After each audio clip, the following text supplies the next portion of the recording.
better introduce myself again for any new members, because I know we've had so many new members join recently. So hi guys, I'm Kirsty. I'm the editor-in-chief of In Marketing We Trust, the digital optimization agency.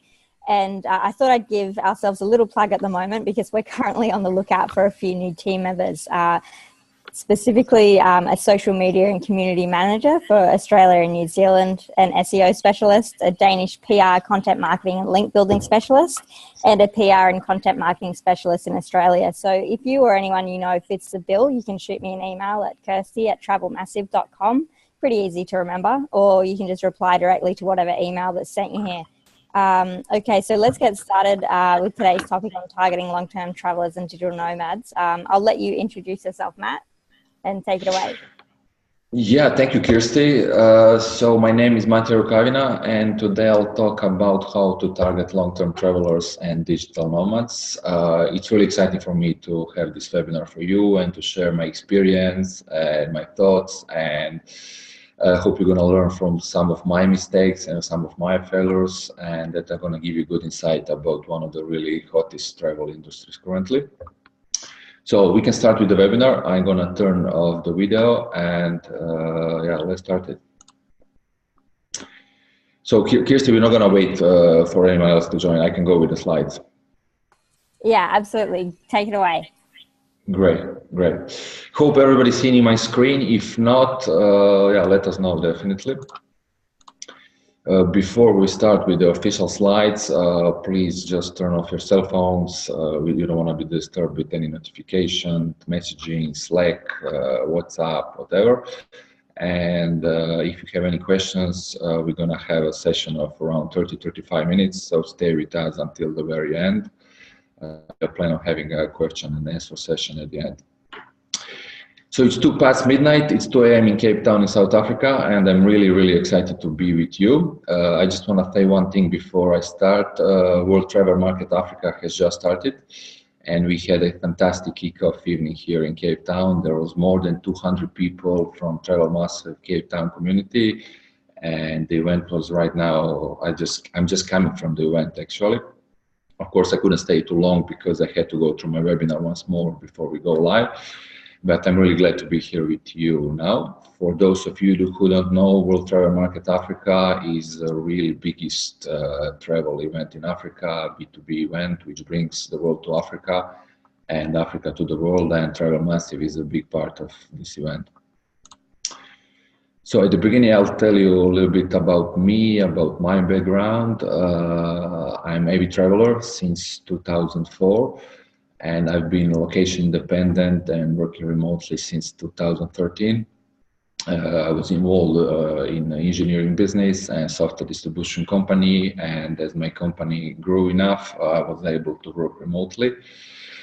But after falling in love with Cape Town, I decided to end my journeys around the world and settle as an expat and start normal expat life in South Africa. I'm originally from Croatia. And you probably already noticed my strong East European accent. I hope you'll be able to understand everything. So a little bit more about me. I would describe myself as a really passionate traveler and a passionate kite surfer. And on this photo, you can see me kite surfing with magnificent table mountain in the background. And the only thing that I missed in Cape Town, in this really, really fantastic city, was a co-working office by the beach. Cape Town has probably 40 or 50 kilometers of beaches, but all the co-working offices were in CBD. And that inspired me to create a CoworKite and surround myself with like-minded entrepreneurial community and have an office located next to the kitesurfing beach and start with our location that is tailor-made for not only all digital nomads, but for digital nomads who are beach bums, who like adventurous activities, who like outdoor activities, namely kite surfing, windsurfing, surfing, or any other type of water sports. So we are really having a program for people who want to take a short walk to the beach after work to release some stress with a bit of kite surfing, and that's about me.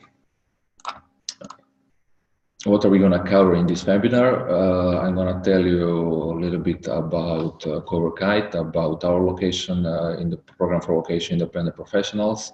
Then we're going to talk generally how digital nomads choose the destination. I'm going to try to give you insights and show my experience with how to create a unique retreat program, how to decide the price for your program, how to decide the duration, and how to market your program, and finally how to engage on social media. So let's get started. How did I get started with coworking retreats? I told you a little bit on the previous slide. So CoworKite organizes trips for professionals who want to work remotely or who want to focus on personal projects while traveling and kite surfing in a great community. And we are focused on co-working and co-living program by the beach and only in hand-picked destination in Africa. So in this moment, we are focused only on Africa. And the participants are mostly people from Europe and from the US, location-independent entrepreneurs or freelancers or digital nomads who like living by the beach and who share their passion for water sports. So far we had events in Cape Town, now we are having event in Mauritius, and it's going to be followed by some other really cool destination in Africa like Reunion, Namibia, and Mozambique. Okay, that's a little bit about CoworKite, and let's now start let's start with why. Why do you want to organize co-working retreats? Why did I start with co-working retreats? So like with any entrepreneurial project, that's the most important question, why? And the biggest factor in your success will be finding your why. Doing what you love is of course necessary in every business, in every entrepreneurial journey, but especially in projects like this, because co-working is all about the community and co-living, and organizing this retreat is all about the community. And that's really the most important thing, both for your participants and for yourself, who's going to be either organizer or trip leader or founder, or you're going to have maybe all three roles. So you have to ask yourself, what are your core values? Why do you want to start with these retreats? Are you starting that as a side project, or you want to focus only on retreats and make it your only business? And of course, money-wise, do you want to make money with your projects? Do you want to make retreats for a bigger group, or you want to make it for a small group and just use these retreats to travel for free? So that's some of the questions that you should ask yourself, because running your own retreats can be really, really one of the best jobs in the world. But also money-wise, if the money is the biggest reason, I really wouldn't recommend you go in that direction, because you're not gonna get rich with this. You can travel for free, you can meet amazing people, you can do what you love, but you're not gonna get rich. So there is a lot of remote work programs today, and that's also one reason why you also have to ask yourself, what is your unique selling point? Who's your community? One of the most famous programs is, of course, Remote Year. I guess a lot of you who are in travel industry have heard about Remote Year. It's an American company. They now have a couple of concurrent trips in the same time. They raised a lot of money and they're really growing, but they're really focused on scaling the business, having bigger retreats for 50, 60 people. So they don't have tailor-made retreats for smaller groups, which I believe most of you are interested in. Personally, I didn't start CoworKite with the intention of making money, mainly to bring together a unique co-working community and surround myself with smarter people who are really enriching my life. I'm lucky that I'm really meeting great people, that I'm really involved in a great community, that they share the same passion like myself, and I travel for free. So that were my reasons. And what is workation? So there is a couple of terms that are today used and which basically mean the same. As I've said, I'm just coming from Travel Massive event in Cape Town, and I had the opportunity to talk with many people about what is workation, what is this co-working, co-living retreats. It's still very new terms for most of the people. And my conclusion is that most of the people like the concept a lot, and I got best feedback when I told them that we are organizing workations. It looks like the term co-working, co-living retreat sounds a little bit weird to someone who's not that much involved into the digital nomad scene and location independent tourist industry. Anyway, there is no really defined difference between remote work and travel program. So if you co-working co-living retreat or workation, whatever you want to call it, it's basically the same term. The term workation comes from the words work and vacation. And if you ask us, the best place for vacation is, of course, the beach. So we're going to use all these terms interchangeably during the presentation, but basically they all mean the same. So why digital nomads choose certain destination, and how do they choose this destination? So when remote workers travel to a certain city, they usually like to spend 4 or 5 or 6 weeks or maybe even 3 months getting to know a place. Otherwise, anything shorter than that is almost like a tourist trip. I listed here the most important things how location independent professional choose a destination. As some of you maybe know, being a remote worker can really be lonely. So that's why number one is community. And that's the main reason why many location independent professionals choose destination that either have a huge community already, or they join some remote work programs and then enjoy all benefits and convenience when someone else organizes all the trips, take care of the community, take care of the office, of all the events, and they just have to book their flight. Secondly, what is the other way how people choose, how nomads choose destination? Some places, some cities are known as hubs for remote workers, and there is a lot of Facebook groups already established on this destination. There is a lot of social events, and it's very easy to meet like-minded people. The other really important things are, of course, internet and Wi-Fi, co-working spaces and cafes. Internet is essential, connectivity is super important. And now I'm speaking from South Africa. And until 2 years ago, we really had a lot of issues with internet here. Fiber optic was at the very beginning. The speed were not on the European or US level. But now the situation is fantastic. So I'm now calling you from our co-working office. We have 100 megabit upload, download, and we're gonna soon upgrade to 200. So literally, people who are coming here are getting the same standard that they have in Europe or in US, and that's the same situation now in most of big nomad hubs like Thailand, Bali, and so on. Cost of living is obviously also a very important thing. Many digital nomads live on a tighter budget in order to enjoy the luxury of long-term travel. And that also means that the cost of living in their next destination is a big thing, and that the cost of accommodation matters a lot. Today, there is a very few destinations that can compare and that can keep up with the low cost of living in Southeast Asia.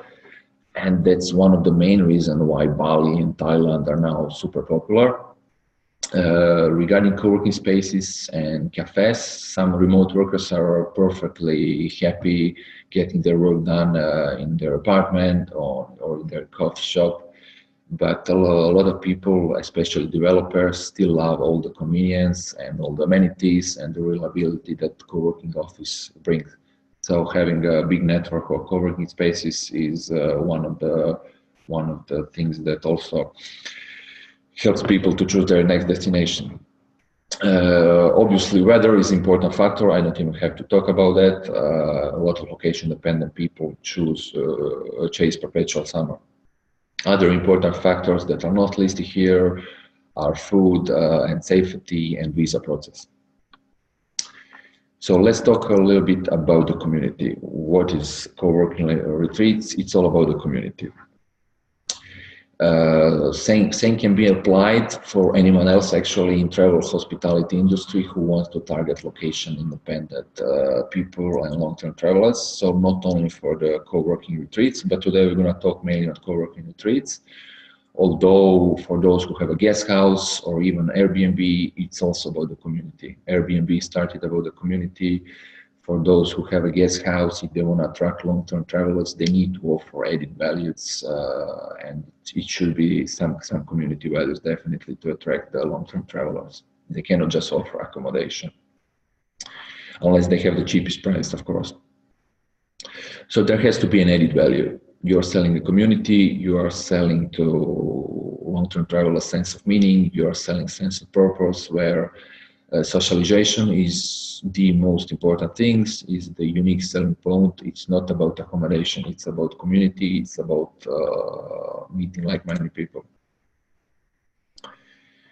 So how will you create the unique retreat program that will attract the right people, and how will you make your participants become your brand ambassadors?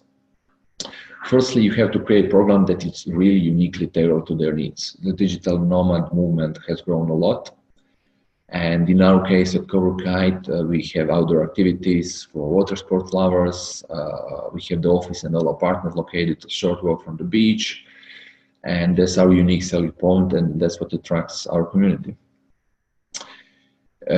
So also, in addition to our community manager, every location features a local host who is also an entrepreneur and also a kite surfer, and then there is the opportunity for people to experience local culture, local cuisine, the best kite surfing spots, and so on.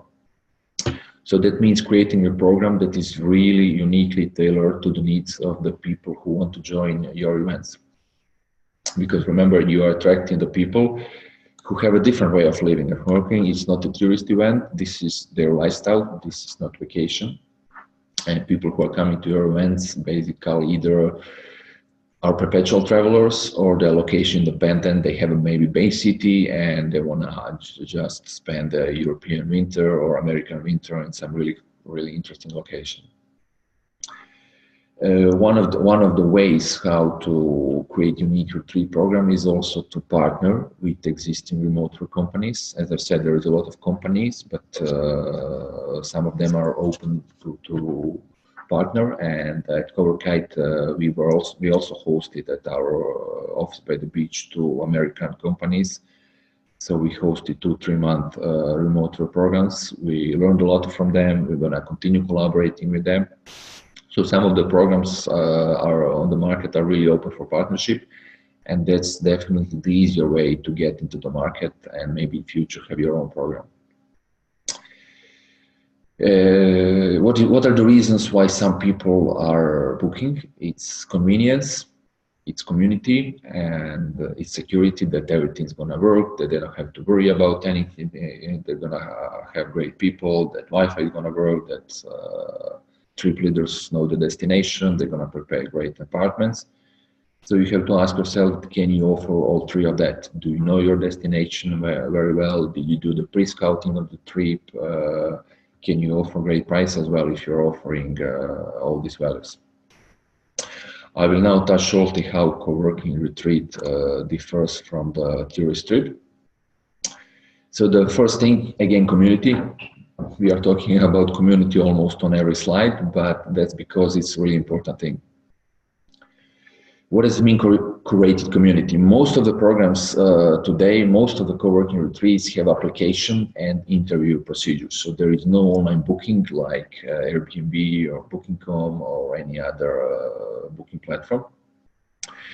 But in the same time, the application process that you're having should be very simple and should be very straightforward. You don't want to refuse the people with some complications.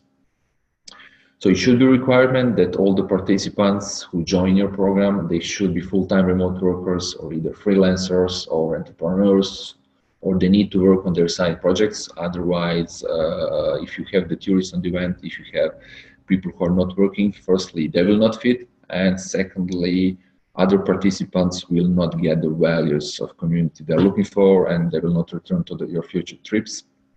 And then you are becoming like no tour operator, basically.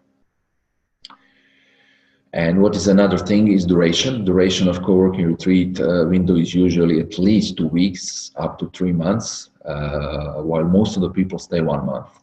So there's a big difference between co-working retreat and tourist trip. The thirdly, co-working office. So if the retreat lasts more than two weeks, then you need to have a proper co-working office. And that's the biggest differentiator compared to normal tourist trips. That's also usually the place where people spend most of their time during the week, whether they're working or they're attending evening presentation. because retreat is for people who want to grow personally, who want to grow professionally, who want to join meetups, who want to join workshops, who want to join presentations, and so on. And less activities, of course. So the lifestyle on a co-working retreat is somewhere between expats and tourist trips. Although most of the programs do offer some sort of professional development, there is big difference between type, between frequency, and the quality. Usually workshops are some mastermind sessions, some networking events with local entrepreneurs, but there is no full day agenda. Not every day is planned in advance. Tour operators usually have either a whole day planned in advance and tourist trip, or at least half of the day. With the co-working retreat, there is no full day agenda at all, and sometimes there is no daily agenda at all, because people just work, they have a casual hangout after that, but there needs to be agenda at least for 3-4 days with evening presentations or some hangout or get together lunch.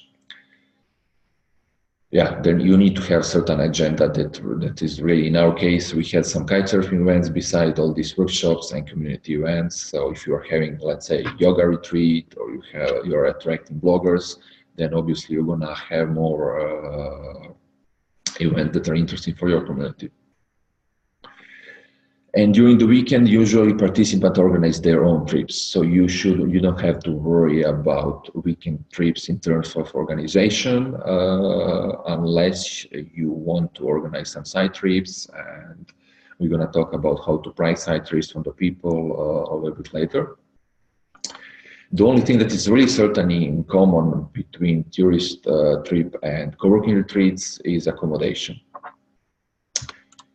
Okay, I'll give you now one example of our retreat, how it looks like. So as you can see, it doesn't start in 10 a.m. like normal tourist vacation. It starts in the morning, people have breakfast together, and then everybody works hard until 3 or 4 p.m. Depending on their working hours and depending on their time zone. Some people work different hours. On Cape Town program, for example, I can give you one really good and interesting example.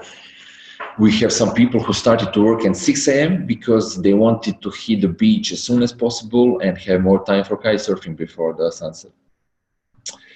And in the evening, usually if you have some workshop, it's going to be around 6 or 7 p.m. And it's a great opportunity for people not only to learn new skills and learn something new, but it's also great to get together with the group before the dinner. So as you can see, there is no 24/7 official program, and not everybody joins. So every event, everybody has freedom what to join. Yeah, so that was the example of typical day on a co-working retreat for those of you who haven't been or who didn't explore this world yet. Let's now talk how will you create an army of ambassadors who will become your brand ambassadors in future. So firstly, you have to determine what kind of travelers and what kind of remote workers you are looking to attract.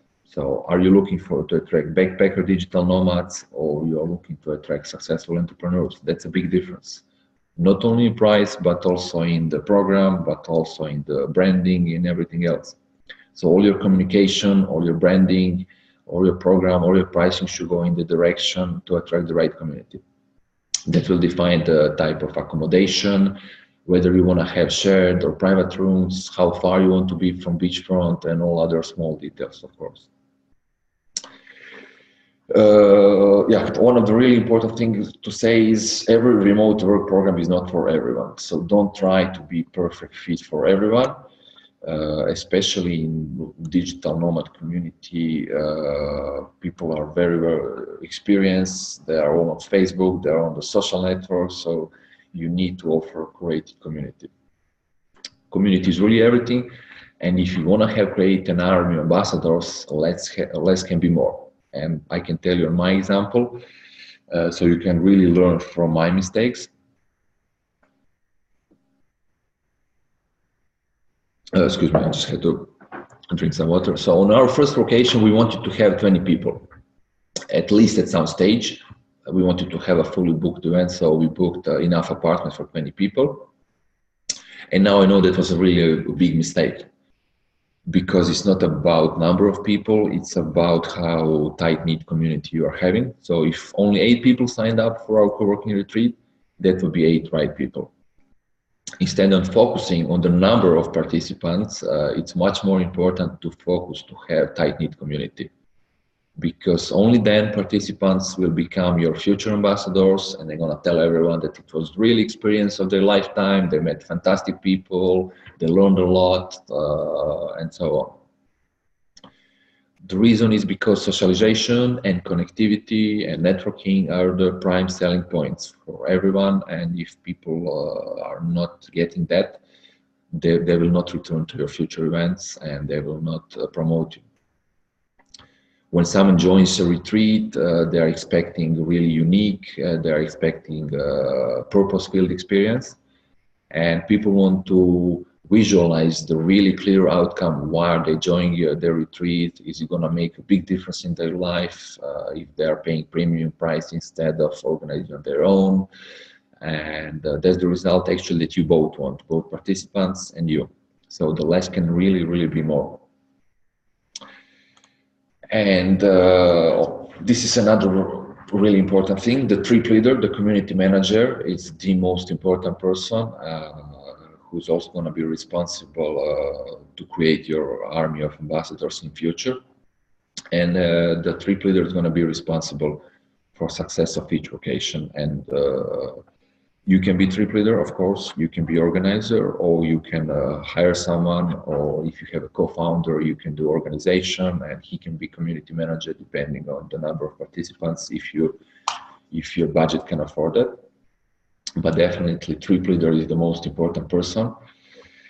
And you have to think about it. If you're going to be trip leader, do you have experience with digital nomading or living abroad? Because understanding participants and understanding their needs is crucial. It's not a tourist trip.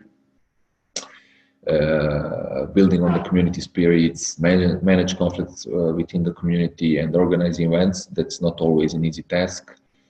So community manager needs to really be passionate about meeting new people. It needs to have really strong interpersonal skill and big interest in the niche that you are targeting. So in our case, we are having retreats by the beach, and we are targeting people who have interest for water sports activities. So we cannot have as a community manager someone who is introvert and who is not interested in the outdoor activities and water sports. It doesn't have necessarily be kite surfer, but it needs to be, he needs to be, or she needs to be interested into the niche. Okay, so the biggest question, are you community manager type? Do you want to be trip leader, or you'd prefer to hire someone and do the only organizational part, finding accommodation, interviewing applicants, and so on? So the answer, if you're not the community manager type, that doesn't mean that you should give up with your co-working retreats, because it's going to be very easy for you to find a community manager. For many people, it's the best job in the world. Ideally, community manager is going to be your co-founder, or is going to be someone who's going to share the risk a little bit with you, who's not going to be only motivated by money, because the other values on the table are just too important for someone. Meeting global minds from all across the globe, and work by the beach in our case, or working some of the really cool spots, or some of the most beautiful cities in the world, should be really big enough value for someone. So the money shouldn't be the biggest reason. Developing these connections with successful business people from all over the world, with, let's say, extraordinary people, very interesting people, should be the primary reason why someone wants to be community manager. So if you are not community manager type, you don't have to worry about it. You can always find someone. You just have to then budget everything properly. We're going to talk about that in future slides, how to price your retreat. So again, community, as we said, community is the biggest value, and that determines who can join.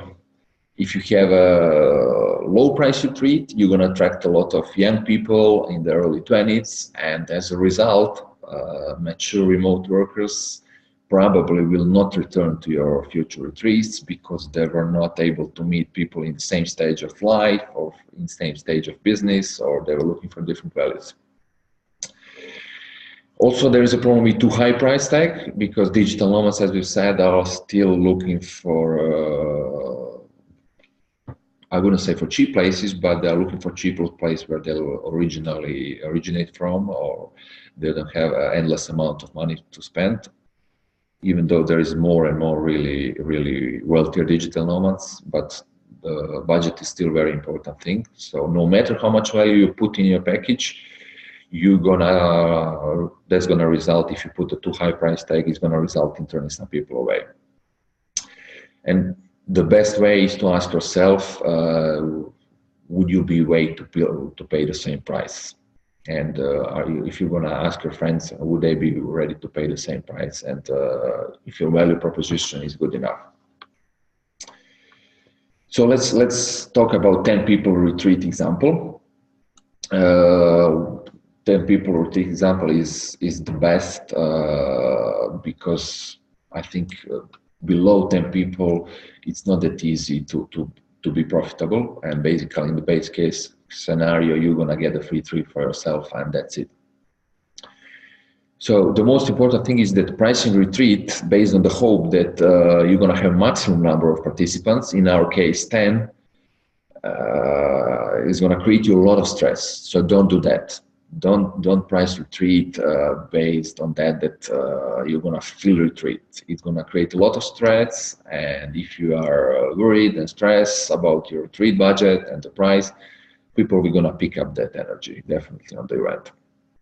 So if you want to have 10 people on retreat and your cost are, let's say, fixed as 5,000 euros or $5,000, then your price should be 1,000 euros. So that you're break even if you're half full, that you don't lose money. So you don't have to make money with your first event, but focus on not losing the money.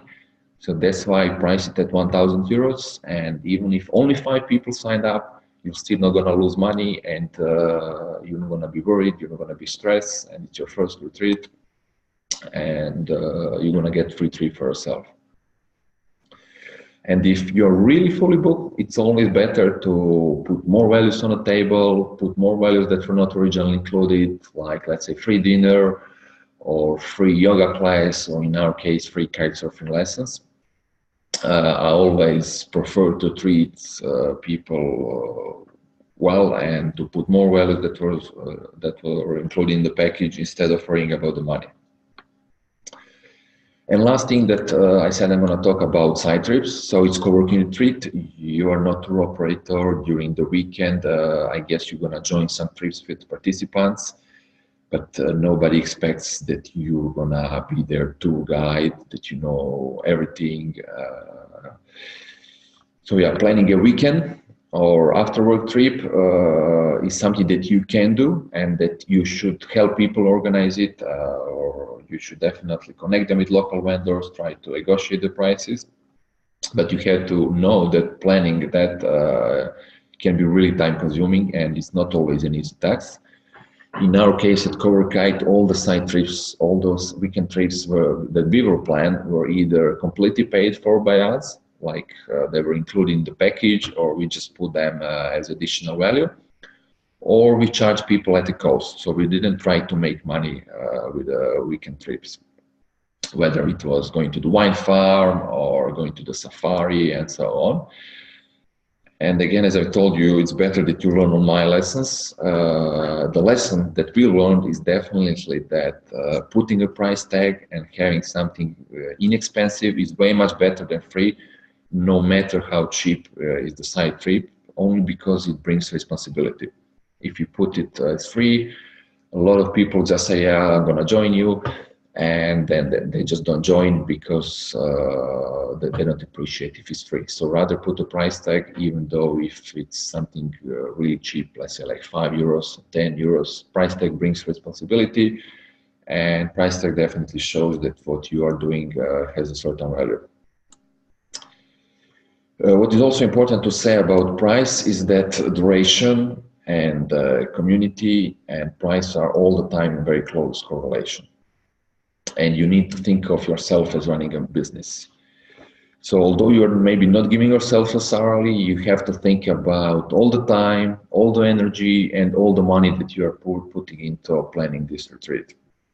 You're gonna have marketing costs, you're gonna have PR costs, you're gonna spend a lot of time building relationships with vendors, with everyone else, with property owners, with co-working operators.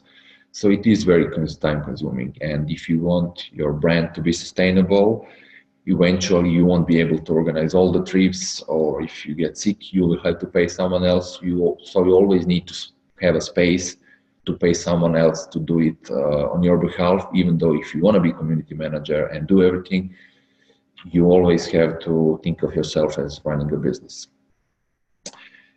So your event might seem profitable if you are not paying yourself as a salary, because you organize everything, but you have to remember that your time is valuable, and don't expect to make money on the first vacation. Don't expect to make money and make profit on the first retreat.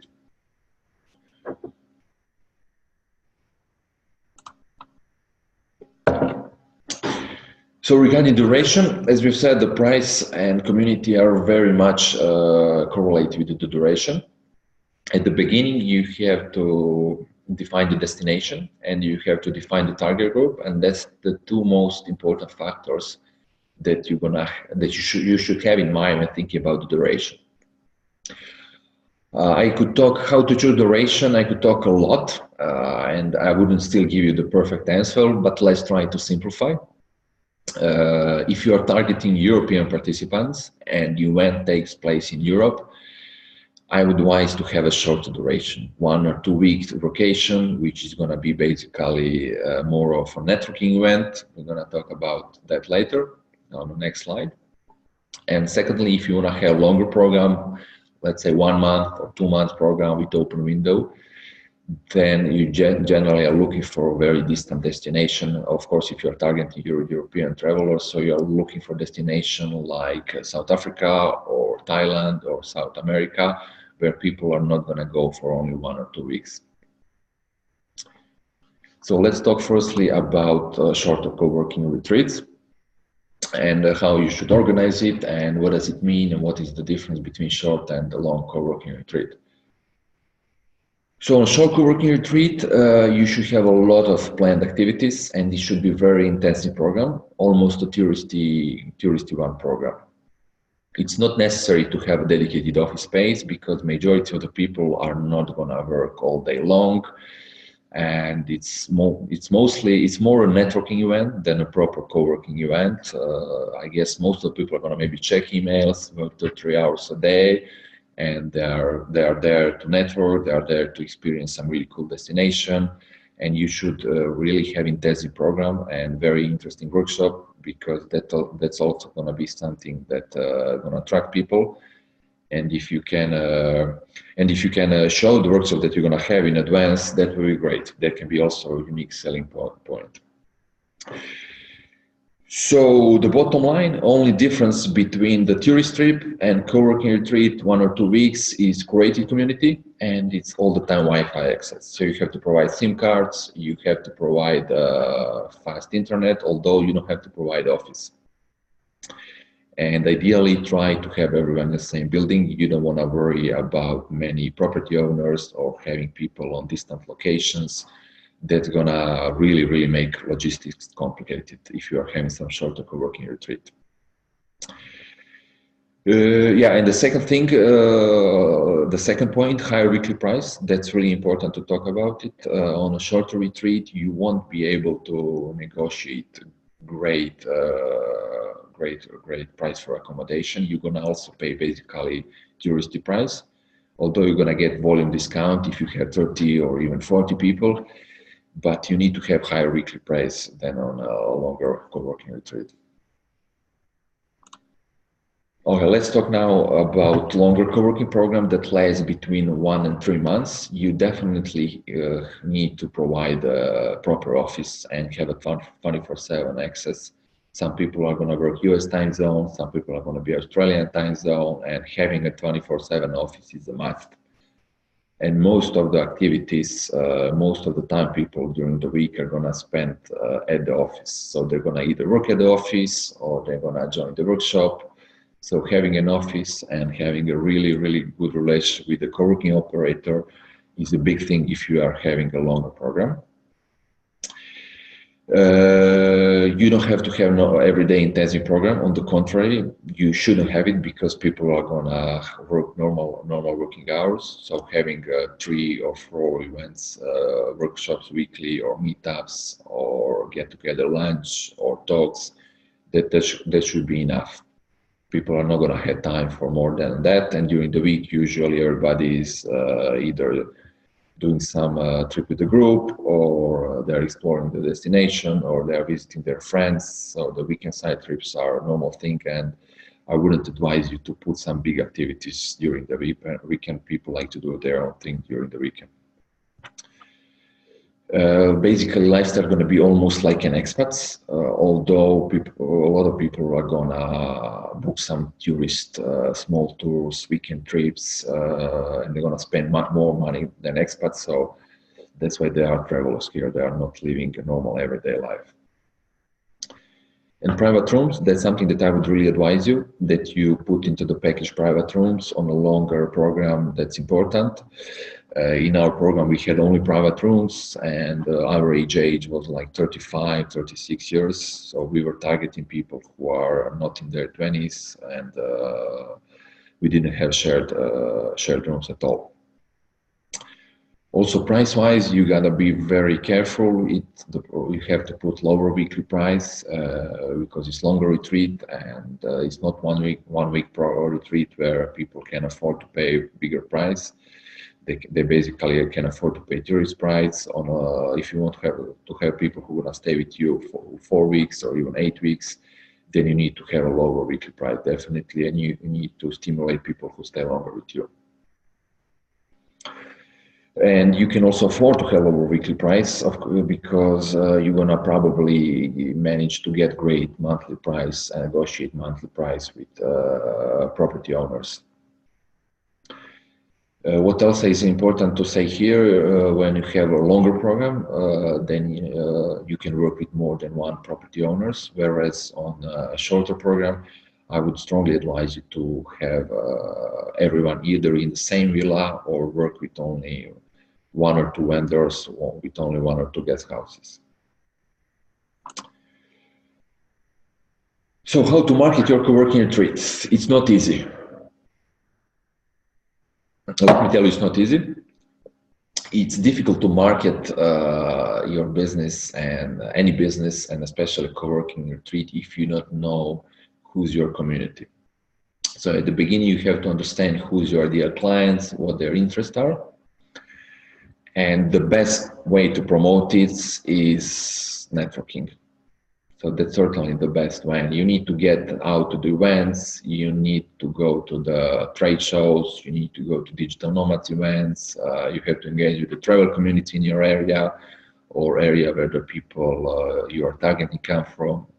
So the best way, with all the social networks, with all Instagram, Facebook, the best way to promote is definitely to reach to the people in your network.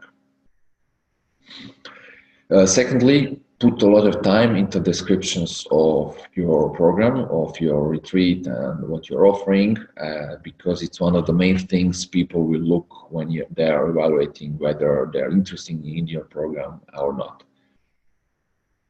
Ideally, if you have already visited a destination, if you've done a pre-scouting of a trip, then you can create a video walkthrough of accommodation or of a co-working office and put it on the web. That will be really nice.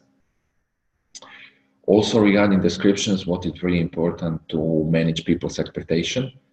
So try to communicate it everything clearly on the web page, and during the interview, clarify everything, what is included in the package, what is not included in the price.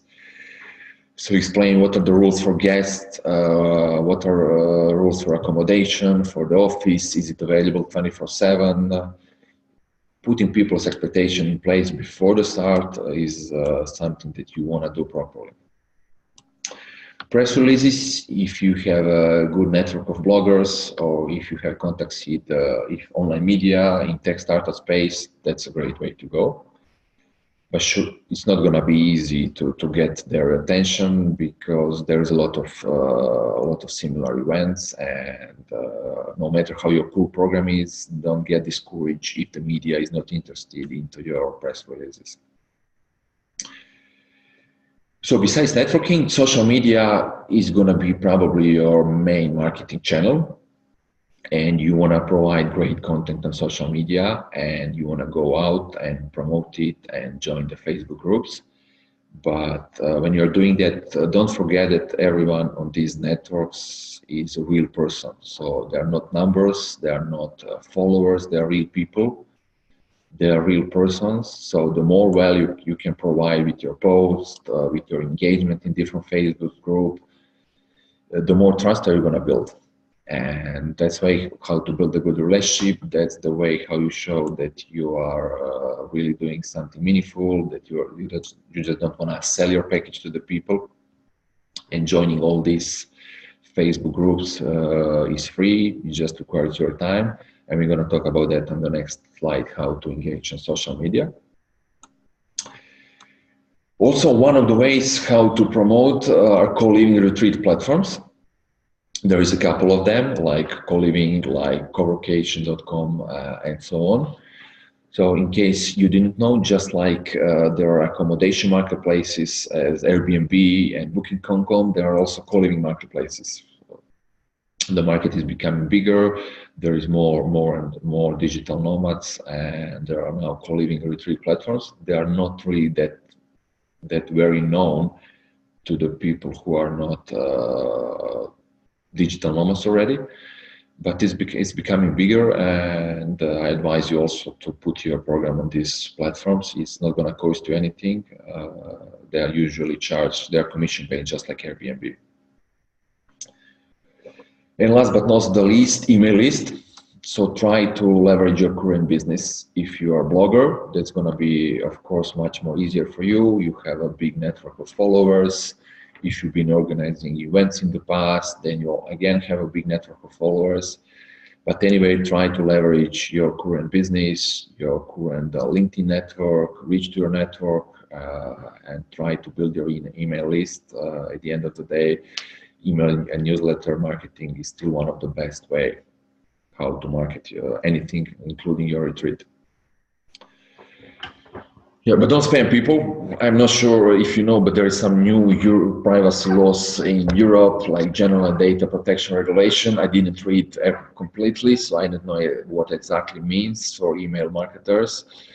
But definitely don't spam people with all these new privacy laws. It's getting much more complicated. So you should ask people in the first newsletter if they want to stay part of your community, in case you use some partners or in case you use the email list from your previous company. So let's now talk about how to engage in social media. As most of you know, digital nomad movement has really grown a lot in the last 10 years. So there's going to be around 1 billion location independent professionals by 2035. That's a prediction. And the more niche your co-working retreat is, it's going to be much easier for you not only to target with Facebook ads, but to join the right Facebook groups and to reach to the right people. As you know, probably, if you are into online marketing, organic reach on your Facebook page, Facebook business page is currently close to zero. So if you want to have reach the people who are your followers, you're going to have to pay for that one way or another. And I advise you to try or organically join your Facebook groups. The more niche is your community, it's going to be easier to join the relevant Facebook groups. But again, engage with the people in the groups and engage with the people on your Facebook page.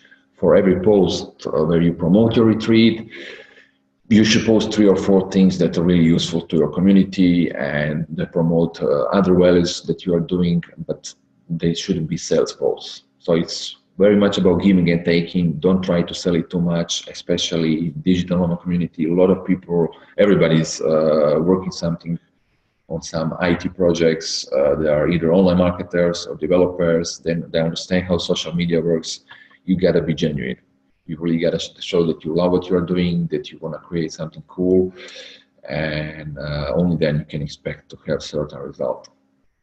It's free to join all these Facebook groups, whether yoga or kitesurfing or digital nomad groups on Facebook. You just need to invest your time.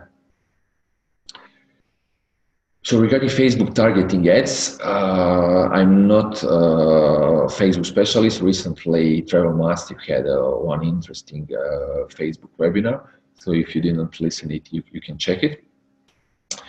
But what I can tell you from my experience, start Facebook event and promote it and target the right people.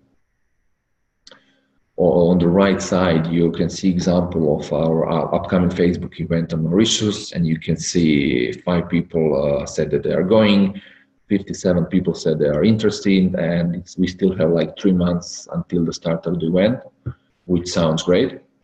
Of course, I can tell you now that not all 5 people that are listed here are actually booked. Some people just click that they are going to the event, which doesn't mean they're gonna decide to book at the end.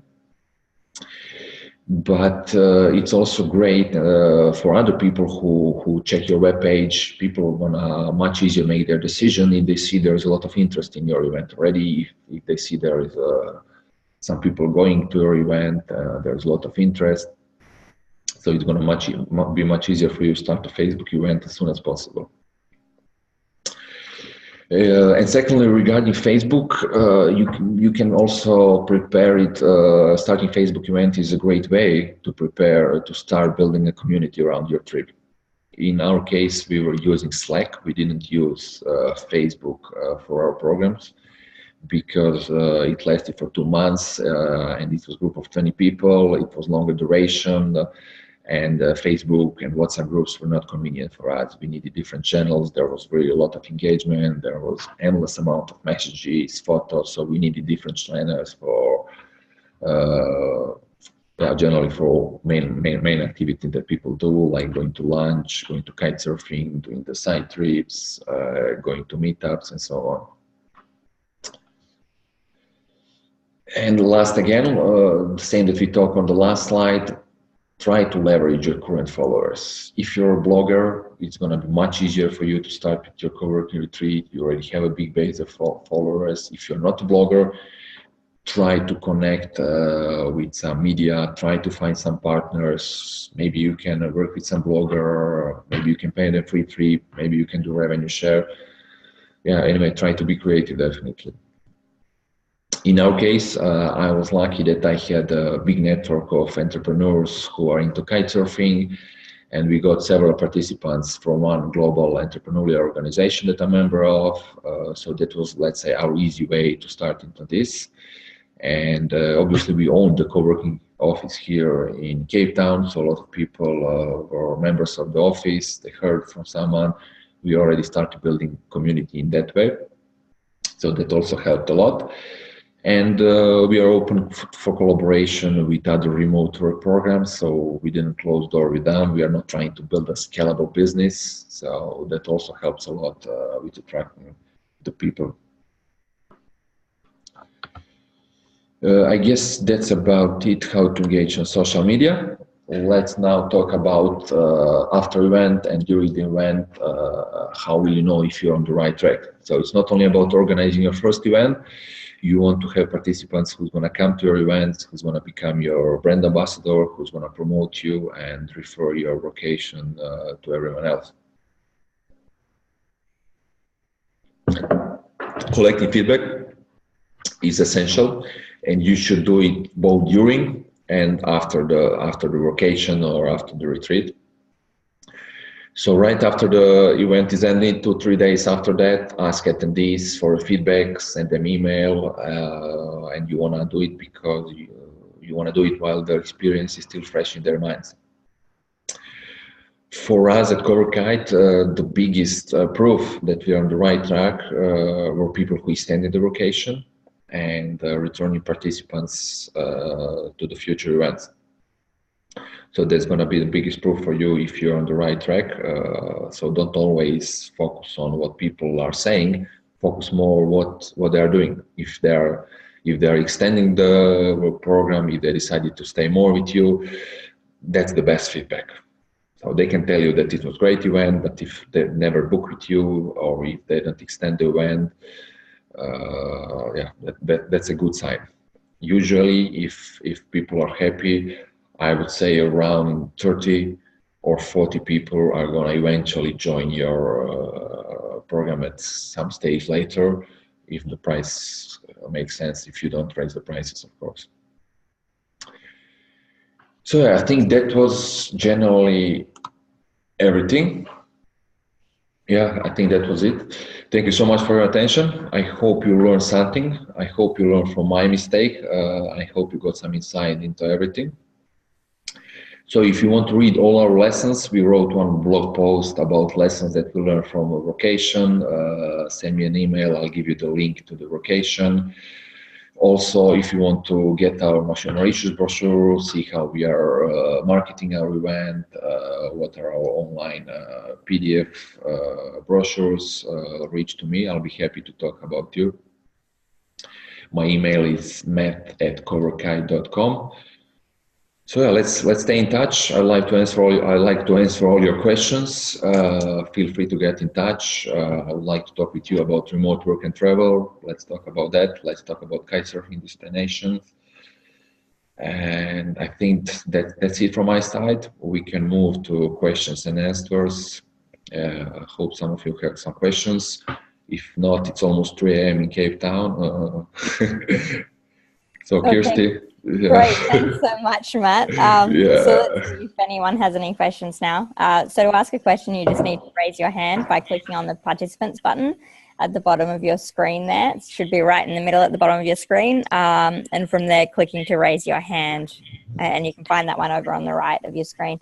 So I'll just give you guys a little bit of a moment to find that.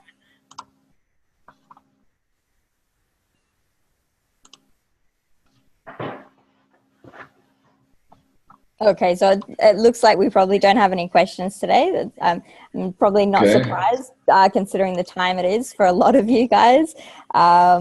So, you know, if you do think of anything you'd like to ask, you can email Matt. His email's right there. And of course, if anyone is interested in joining In Marketing We Trust in one of the positions I stated before we began, you can email me at kirsty@travelmassive.com. And in light of this webinar, I should probably state that one of our co-working offices is in Sydney. It's just opposite Manly Beach, and you can go surfing in your lunch break. So it's a pretty good spot for digital nomads, I think. Yeah, sounds like a plan. So yeah, if you don't have questions now, I'd really like to answer all your questions. Drop me an email, and yeah, I look forward to chatting with you. Great, thanks, Matt. So thanks again for joining, everyone. And as always, don't forget to sign up for our other upcoming events. As Matt kind of mentioned before, we actually have one on GDPR soon. That's the General Data Protection Regulation, and obviously how to make sure you comply with the new changes. As Matt said, even if you've got just an email subscription list with anyone from Europe or visiting Europe on that list, you're going to be affected. So I'll bet every single one of you here will be affected by this. So you really don't want to miss it. So hopefully I'll see you guys there. And thanks, guys. Have a great week. Yeah, thank you everyone for joining. Thank you, Kirsty, for organizing. And yeah, thanks Travel Massive for everything.